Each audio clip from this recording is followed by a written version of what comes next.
Study with Apala, Parvin Singh book.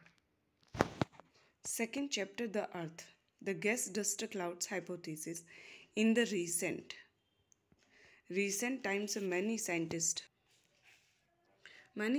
have propounded hypotheses that are more appealing and convincing. The fundamental assumptions of these modern concepts is that the planets have evolved out of a cold clouds of gas and dust. We cells gives below the outlines of three different modifications of such a hypothesis. The original ideas was put forward independently by a German physicist Weizsäcker and Soviet mathematicians ch2 Smith in 1943. The modifications are subsequent attempt to make their views more acceptable.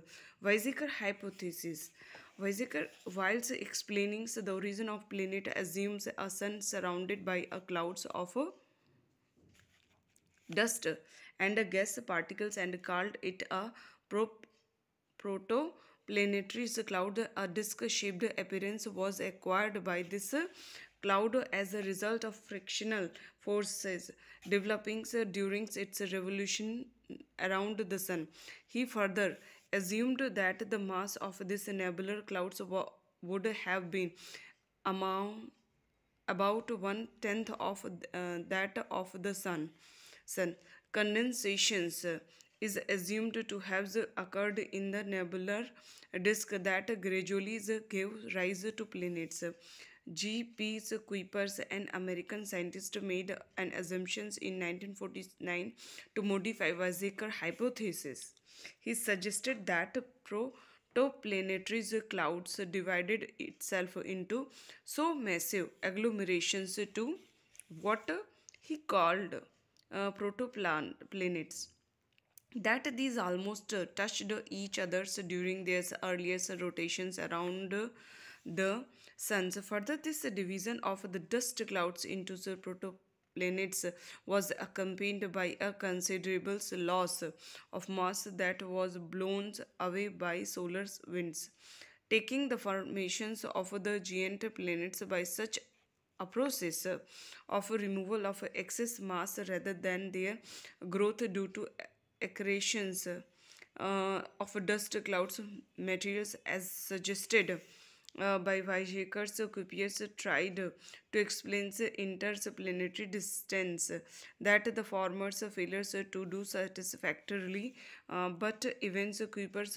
calculations have been challenged by Ruskol and others in 1958. Smith's hypothesis. Q.J. Smith has also pictured a method almost similar to that of Weizsäcker's for the origin of planets, but he has tried to explain many important factors on Saunders' basis. He has in fact introduce a differences in details of the evolutionary process. His views may be summarized as follows. Originally, a protoplanetary clouds of dust and gas surrounded the suns, and second, the dust particles are supposed to possess small random velocities because of their frictions with the gaseous part.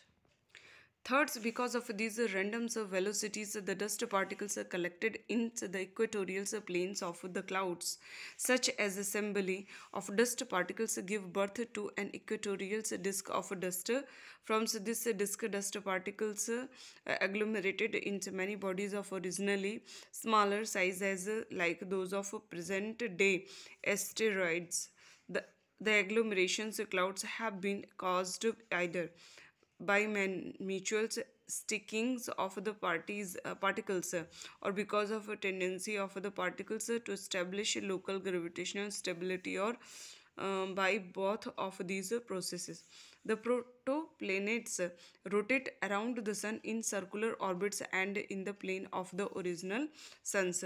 With their gradual growth in size, they acquired mass capable of exerting strong gravitational pulls on one another, and this causes slighter irregularities in their original circular orbits, making them now slightly elliptical and inclined. Further, the growth of the planetary bodies continued as a result of collisions with the others fragment, and the present planet are just grown upper planetary asteroids like bodies. The interplanetary disk as explained somewhat in the following manners. In their initial stage, there prevailed a competition for matter between the protoplanetary bodies. As a result of this competitions, the protoplanetary bodies that were close to the sun received matter from a smaller distance, keeping their angular momentum low.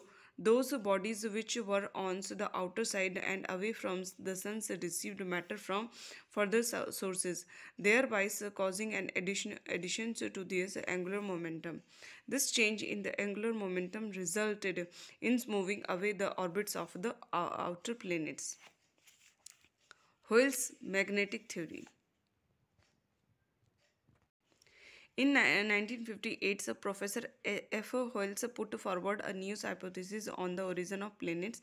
His view is mainly concerned with the origin of the protoplanetary clouds, which, according to him, was created in the process of differentiation of the sun from an original nebular matters that had been undergoing contractions. The separations of the nebular matters into sun and protoplanetary clouds was caused due to fast rotation of the nebular mass. This process of separation, however, soon came to an end as a result of magnetic coupling between the sun and the separated clouds. The sun then retarded in rotation. Thank you.